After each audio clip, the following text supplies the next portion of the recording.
Series 5, Toxic Relationships. Episode 5. He's not cheating with a woman, he's cheating with a screen. There's an addiction that destroys marriages without leaving visible marks. No messages to delete, no unfamiliar scent, no unexplained absences. It's there, in the phone, the laptop, the tablet, available anytime. And your partner chooses it instead of you. At night, in the morning, sometimes while you're in the next room.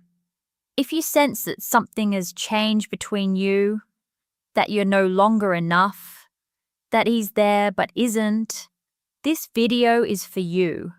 Watch to the end. You'll understand what is really happening. Sarah is 34 years old. For 2.5 years, she has felt that her husband, Mark, is physically present and absent in every other way. At first, she thought it was burnout. She understood. She gave him space. Then she noticed Mark was staying up later. His phone always face down. In bed, he lay with his back to her. And in the rare moments they were close, he seemed absent, comparing, as though she wasn't enough. One night, Mark had fallen asleep with his phone in his hand. Sarah saw it. It wasn't another woman. It was pornography. And in that moment, Sarah didn't know what hurt more, what she saw, or the fact that suddenly everything made sense. I didn't do anything wrong, she told herself. So why do I feel like I did? This is the first and cruelest wound that pornography addiction inflicts on a relationship. It doesn't make the woman feel cheated on. It makes her feel insufficient. What pornography addiction is? Pornography addiction is not a subject we talk about easily, and that is precisely why it does so much damage in silence. Addiction is defined clinically as a compulsive pattern, a repeated behavior despite negative consequences that the individual can no longer exit through willpower alone.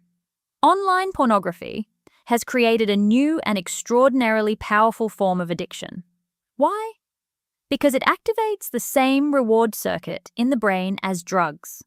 Dopamine, immediately, without effort, without vulnerability, without the risk of rejection. And with each access, the threshold rises. What seemed enough yesterday is not enough today. The brain wants more intense, further from reality, and reality, a real partner, with a real body, with real needs, can no longer compete. Not because she isn't beautiful, not because she isn't enough, but because the addiction has distorted the way his brain processes intimacy. He didn't choose her less. He lost the capacity to choose her fully. And this, paradoxically, is both the bad news and the good news. The bad news, it is not her fault. The good news, it is not her fault. It's not only men. There is a misconception that needs to be corrected directly. Pornography addiction is not exclusively male. Women represent a significant and growing percentage of online pornography consumers, and a far from negligible proportion of them develop addiction. Christine is 39 years old, an entrepreneur, a wife, a mother.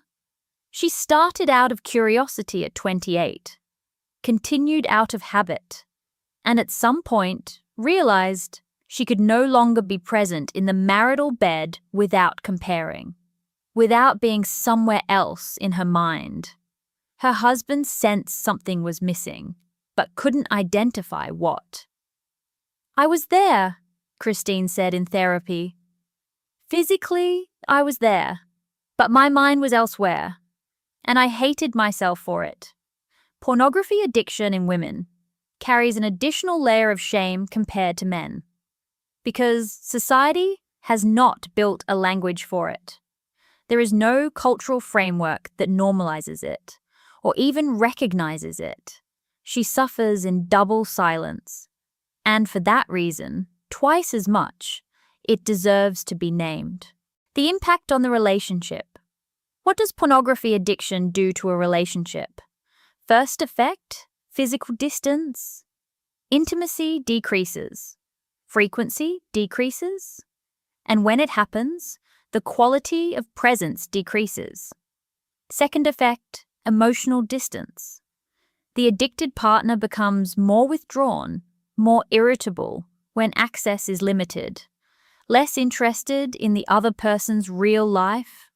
Third effect, and perhaps the most devastating, the self-image of the unaffected partner. What did I do wrong? Am I no longer attractive? Am I no longer enough? Sarah lost 20 kilograms in a year, convinced the problem was her body. It wasn't. The problem was in Mark's brain, not in her body. Research shows how the cognitive distortions of the addicted person, it's nothing serious, everyone does it, it doesn't affect anyone, are exactly the mechanism that perpetuates the addiction and destroys the relationship at the same time. And the partner, who doesn't know or knows but doesn't understand, pays a price for a debt that isn't theirs. What can be done? Pornography addiction is treatable, not through shame, not through reproach, not through ultimatums delivered in the middle of an argument, but through the same protocol used to treat any addiction, recognition of the problem by the addicted person. Without this, nothing else works. Specialized therapy for the addicted person and for the couple. Patience with the process. The addiction was built over years. It doesn't disappear in weeks. And for the unaffected partner, individual therapy. Because they too need to process the shame, the anger, the feeling of insufficiency. Ancient wisdom tells us, hatred cannot be ended with hatred, only with love. But that love, in the context of addiction, doesn't mean accepting anything. It means loving enough to demand change, and loving yourself enough not to accept less than you deserve. Mark acknowledged the problem after Sarah put her suitcase by the door, not as a dramatic ultimatum, but as an act of love toward herself. I'm not leaving because I don't love you, she told him. I'm leaving because if nothing changes, there will be nothing left of me to love. Mark has been in therapy for 6 months. Sarah goes separately. They don't yet know if they will stay together, but they both know, for the first time in 3 years, who they are and what they want. Christine told her husband the truth, cried for 3 hours. He listened to all of it. At the end, he said, "Thank you for telling me. Now I understand why you felt so far away, and I want to help you come back." Not every story ends this way, but this story of recognition is the only place from which something real can begin. If you recognize yourself in Sarah or Christine, or if you are Mark and you know you have a problem, like this video and help someone else find it. You are not alone, and it is not too late. Subscribe. Every week we talk about things that genuinely matter. Tell us in the comments. Have you ever felt like you were in bed with someone who was somewhere else? We're here. See you at episode 6.